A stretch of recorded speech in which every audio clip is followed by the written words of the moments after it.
नमस्कार,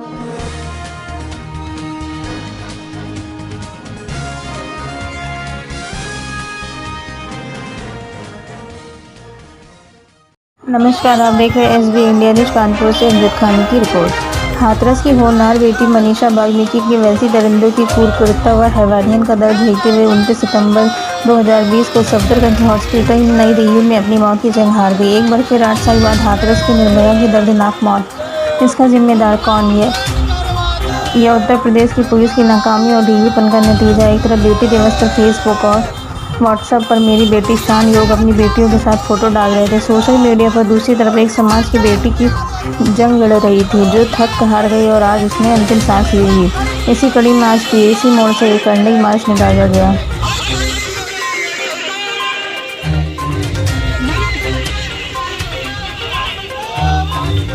पूरे देश को मालूम है कि किस क्रूरता के साथ इस प्रदेश सरकार के इशारों पर उन हवस के शैतानों को बचाने का काम किया जा रहा है। हम कैंडल मार्च करके अपनी बेटी को श्रद्धांजलि देते हुए उस सरकार से को एहसास कराना चाहते हैं कि हम बेटी के न्याय के लिए सब संगठित होकर के एक संघर्ष कर रहे हैं और इस संघर्ष जब तक चलता रहेगा जब तक हम अपनी बेटी को न्याय नहीं दिला लेंगे।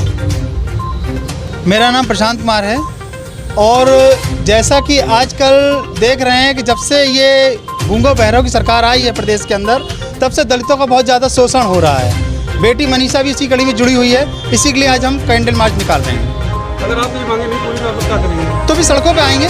अभी तो हम एक संवैधानिक तौर पर हम प्रदर्शन कर रहे हैं, इसके बाद हम सड़कों पर आएंगे और विरोध प्रदर्शन करेंगे। जय कुमार भारती है। पूरा देश देख रहा है कि जिस तरह से मनीषा वाल्मीकि के संग गैंग रेप करके उसकी रीढ़ की हड्डी तोड़कर, उसकी गर्दन की हड्डी तोड़कर, उसकी जीभ काटकर और बाद में उसको जिस तरह से हॉस्पिटल में उपचार मिलना चाहिए, उस बेटी को एम्स में भर्ती कराना चाहिए, वहाँ ना कराकर उसको मामूली उपचार देकर, हम तो ये कहेंगे इसमें भी कहीं ना कहीं लापरवाही की गई है। नहीं तो मनीषा आज जिंदा होती। और जिस तरह उसमें अस्पताल के अंदर भी अपने बयान दिए हैं उसको भी नज़रअंदाज किया जा रहा है। उन दोषियों को बचाने के लिए हाथरस प्रशासन पूरी तरह से जिम्मेदार है और पूरा देश ये जिस तरह से मनीषा वाल्मीकि के संग हुआ है, ऐसा फिर इस देश में कभी किसी बेटी के संग ना हो। हम लोग संगठित होकर, एकजुट होकर इस आवाज को सुप्रीम कोर्ट तक लड़ने का काम करेंगे। और हम तो ये फिर कहेंगे, इस देश की बेटी जिस तरह निर्भया के दोषियों को फांसी दी गई थी, ये भी इसी देश की बेटी है मनीषा वाल्मीकि। इसको भी वैसे ही न्याय मिलना चाहिए और उन दोषियों को फांसी की सजा मिलनी चाहिए।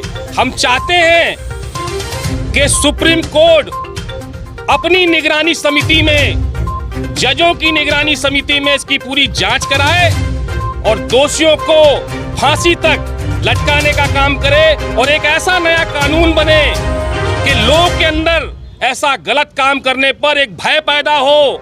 हम बार बार इस आवाज को उठा रहे हैं और तब तक ये आवाज उठाते रहेंगे जब तक मनीषा वाल्मीकि के हत्यारों को फांसी नहीं हो जाती।